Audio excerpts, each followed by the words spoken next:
something wild right now. I think Crawford should fight him right now if he's ever going to fight him. If he wants to, if Crawford has it in his mind to fight Boots, you might as well do it now. I'd compare it to this.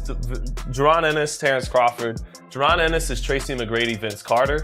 Terence Crawford's Kobe Bryant, Michael Jordan. There you go. Perfect. A+A. And if you just look at the highlight reel. What about the Terence Crawford fight? I'm tired of answering questions about it. He already said millions of times that he not fighting me or looking my way, so I'm just tired of answering those questions, you know. And if a fight happened, it happened. You know, I wanted it to happen, but if not. Jaron Boots Ennis is done waiting and has officially called out Terence Crawford at 154 pounds. He's determined to prove who truly dominates the division and is ready to challenge Crawford's resolve. As tension built, Eddie Hearn stepped in, asking, "Name one realistic fight you'd rather see Crawford in than this." That statement set the boxing world on fire, turning Crawford versus Ennis from a fan dream into a potential reality. The timing, tone, and confidence hinted that something might already be developing. Now, all eyes are on Crawford, because his silence could say more than any words. But just as fans began to picture the showdown, Crawford's calm response cooled the buzz and changed the conversation. Down to 154 and face Jaron Ennis, the guy who prepared Canelo Alvarez for this fight. Nope. I ain't going down 154. Crawford's response instantly killed the hype. The fighter many expected to dominate at 154 made it clear he's not moving up for Ennis. That statement changed everything, sparking debate among fans about whether it was a smart move or a sign of doubt. Some say he's protecting his legacy, while others think he's avoiding the one young, hungry challenger who could truly push him. Either way, it added another layer of drama to an already heated rivalry. And with Ennis calling him out louder than ever, the tension between the proven champion and the rising star has reached its peak. Even Crawford's coach, Bomac, jumped in, adding more fire to the conversation with his own take. Why would Bud want to go backwards? I wouldn't go backwards. Bud looking for bigger and better fights, so where he can etch his name in the concrete forever. I don't know, because I really don't look at none of the welterweight since we did clear the division. Bomac didn't hold back while defending his fighter, and his tone said it all. He made it clear that Crawford has already conquered every challenge that mattered and has no reason to look back. But that message only made things more intense. Was it confidence, or a hint that Team Crawford isn't interested in facing the young threat at 154? Fans saw it both ways, and the boxing world exploded with debate. When a coach speaks like that, it usually means something big is happening behind the scenes. One thing's for sure, this rivalry just got a lot more serious. Eddie Hearn wasn't pleased, and his reaction made that crystal clear. I mean, tell me a better welterweight than Boots Ennis. Impossible. There isn't one. So, he's the best welterweight in the world. I mean, we just finished a FaceTime with His Excellency, who asked me, will we... You could hear the anger and disbelief in Eddie Hearn's voice. He called it outrageous that Crawford would refuse a fight against someone as skilled and hungry as Jaron Boots Ennis. To Hearn, Boots isn't just another rising fighter. He's the best in the world right now and deserves that spotlight. His tone wasn't just frustration, it was a challenge, daring Crawford to prove him wrong. The message was clear: greatness doesn't run from danger, it meets it head-on. With that, Hearn reignited the buzz, putting this potential matchup right back at the center of the boxing conversation. Hearn's frustration didn't stop there. He went on to explain why Crawford's decision made no sense. According to him, many of Crawford's past opponents were no longer at their peak. He said, a lot of those guys Crawford fought, unfortunately for him, were past their best. Even though I rate him as a generational talent, I think he's unbelievable. There was no hate in his words, just honesty. Hearn acknowledged Crawford's greatness but emphasized one key point: timing matters. Most of the names on Crawford's record were already fading when they faced him. It wasn't disrespect, it was the truth, and it perfectly set the stage for the next fighter on his list, Jaron Boots Ennis. That's when Hearn shifted his focus directly to Boots, making it clear he believes the future of boxing has already arrived. He pointed out the difference. Boots isn't nearing the end of his career. He's not coming off an eye surgery, a serious car crash like Errol Spence, or carrying decades of wear from dozens of fights. Canelo has 68 bouts behind him, but Boots is fresh, sharp, and fully in his prime. Hearn's tone grew firm and confident. To him, Boots represents everything Crawford's recent opponents were not: young, fast, and untouched by age or damage. No excuses, no fatigue, just pure skill and hunger. This wasn't just a comparison, it was a challenge. Hearn was saying this is the fight that will reveal who truly stands at the top. And as he spoke, it was obvious he wasn't just selling a fight. He genuinely believed Jaron "Boots" Ennis is the future Crawford has been avoiding. Yet Hearn's words carried balance. He wasn't attacking Crawford, he was showing respect. His frustration came from admiration, not hate. He said, "It's not Crawford's fault. He would have fought them all, and he probably would have beaten them all. Crawford is a generational great." That line softened the tension for a moment, but underneath the praise was a clear challenge. If Crawford is truly that great, why turn down Boots? That's what Hearn couldn't let go of. His respect for Crawford only made his disbelief stronger because in his view, real legends don't avoid challenges, they define them. Hearn then added a touch of business reality, making it clear this story isn't over. He said, "Crawford has earned the right to fight whoever he wants and will only step back in the ring for a major payday. We've got a lot to do on our end to make that fight as big as it needs to be." Even in frustration, Hearn stayed composed. He knows Crawford holds the power to choose, but he also knows every fighter has a price. His words hinted that Team Ennis is already working behind the scenes to make the fight happen, whatever it takes. There was strategy in his tone, not surrender. For Hearn, this isn't just another big money bout, it's a fight that defines generations. His passion made one thing clear: the world might finally be on the verge of the clash it's been waiting for. And just as the buzz around Hearn's comments started to fade, Jaron "Boots" Ennis himself stepped in. Calm, confident, and brutally honest. I got a couple fights left. I'm at the end. I'm only trying to get mega fights, so... I understand it, but don't lie or kept to the net and make it seem like I had the opportunity to fight you and I didn't. I never did. You know what I'm saying? And then that one time that I did, we said, they called, and we said, you never heard nothing else back about it. So right. I mean, I respect it though. I mean, get your money. You know what I'm saying? Do your thing. But don't be kept. Ennis didn't hold back. He made it clear he's ready to face Crawford anytime, at any weight. But in his view, it's Crawford who isn't ready for him. Still, he spoke with respect, recognizing Crawford's greatness while calling out the excuses holding the fight back. His tone wasn't angry, it was calm and confident, like a man certain his time is coming. When he said Crawford shouldn't act like he has other options, the mood shifted. He wasn't asking for the fight, he was daring Crawford to take it. And with his final words, "Fine, go get your money," Ennis sent a message that echoed across the boxing world. He's not chasing anyone, he's standing at the top, waiting to be met there. Then a new voice joined the conversation, Coach Breadman Edwards, stepping in with his own take on the Crawford situation. So, I don't even want to get into no Boots and Crawford talk. You know what I'm saying? Nobody got into Crawford and Floyd is the same years apart as Boots and Wichicom. Nobody ever tried to make them fight.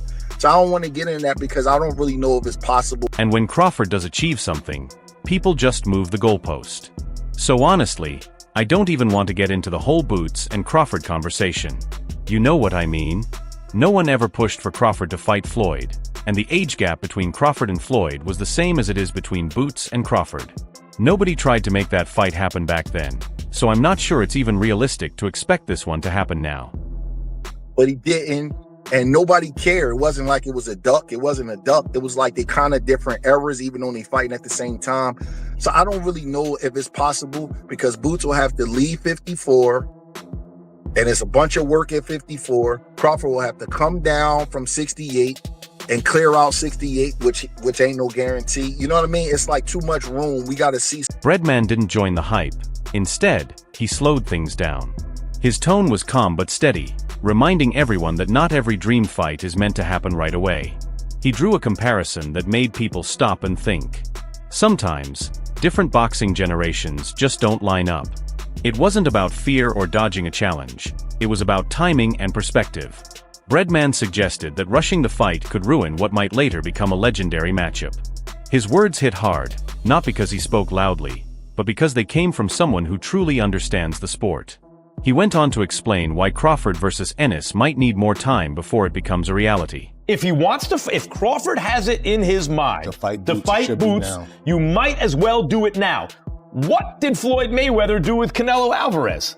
Now Canelo was already an enormous draw, and that's the difference. But he didn't wait till he got super old, and Canelo entered his prime. He broke it down logically, pointing out that both fighters are at completely different points in their careers.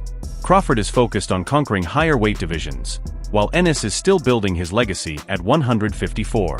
Bredman's tone wasn't defensive, it was grounded in reality. He reminded fans that boxing is about timing, not fantasy matchups. Both fighters still have work to do before that dream fight truly makes sense. His perspective brought balance to the discussion, mixing excitement with the patience the sport often requires. It wasn't a rejection, it was a not yet. And just as the conversation divided between timing and legacy, Max Kellerman stepped in, completely shifting the energy with his take. Is just somebody getting stopped. I don't know. That this fight right here, if this fight were to happen this year, it will go down in history as one of the classic fights that go with the Marvin Hagler and Tommy Hearns, that go with the Ray Leonard and... Kellerman didn't talk about waiting or dodging. With his usual sharp delivery, he said straight out that now is the perfect time for Crawford and Ennis to meet. His argument reignited the excitement fans had been missing. Two fighters at their peak, ready for a matchup that could define an entire era. He spoke with conviction, like someone who's seen too many dream fights slip away in boxing history. Kellerman's words brought back hope that this time, everything might finally line up. It wasn't just commentary, it was a call to action. Then came former world champion Shawn Porter, a man who shared the ring with Crawford, and his words carried the weight of real experience. Those in the ring that are true alpha males, you know what I mean? I was an alpha male until I got in the ring with that dude. It just, that dude, like, it was like, the more he wasn't allowing me to do what he wasn't, and it was like, damn, okay. Porter spoke with genuine admiration, picturing what a showdown between Crawford and Ennis could mean for the sport. His focus wasn't on predictions, it was on legacy. You could hear the respect in his voice as he compared it to the great battles of past generations. To him, this wouldn't just be another high-profile fight. It would be one fans would remember for decades. Porter's perspective gave the matchup a sense of history and purpose, as if it already belonged among boxing's greatest rivalries. His words carried both excitement and reverence, the kind that only someone who's been in the ring can express.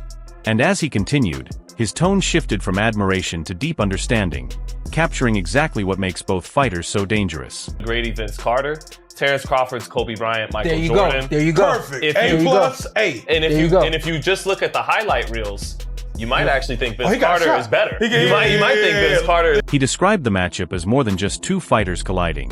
It was two alpha males stepping into the same space, neither willing to give an inch. Porter's insight carried real weight because he's lived it. He's felt Crawford's presence inside the ring and knows what that intensity feels like. His words painted the image of a mental and physical battle where pride, control, and dominance mean everything. It wasn't just about landing punches, it was about proving who truly commands the fight. Porter's understanding made it clear how explosive this matchup could be, the kind of raw energy that turns a fight into a defining moment and a moment into history. Then came a fresh perspective that mixed sharp sports insight with deep boxing IQ. Sean Zittle's creative comparison instantly caught everyone's attention. Sean, I respect Ennis. Listen, I respect Ennis. I love his pops. His pops is cool. His whole crew is tight. You know what I mean? Like, but who the hell is Spence as Boots fought? It's a different type. Like, you can be riding that wave.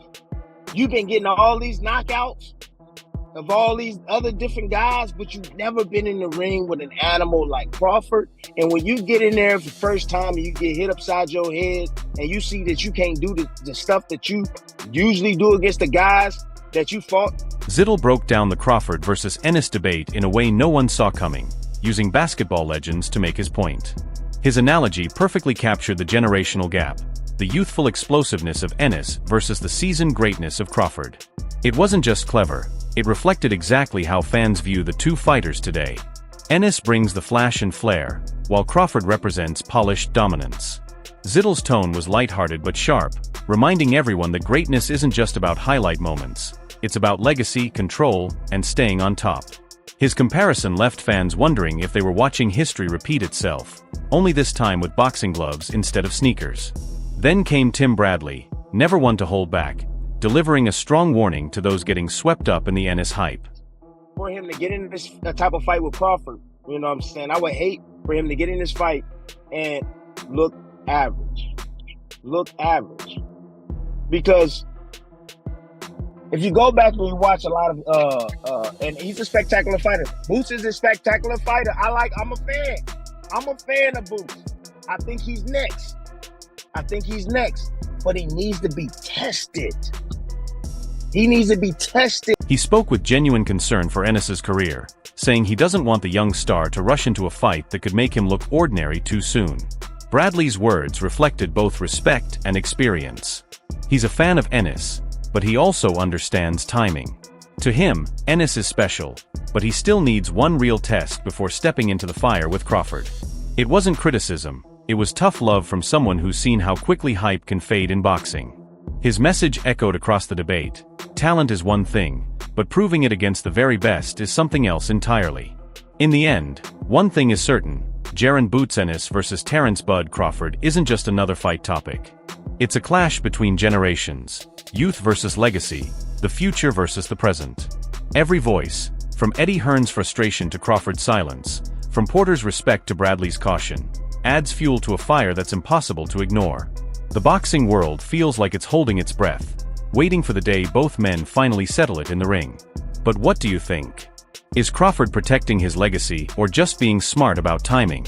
Is Ennis truly ready to take on one of the greatest ever?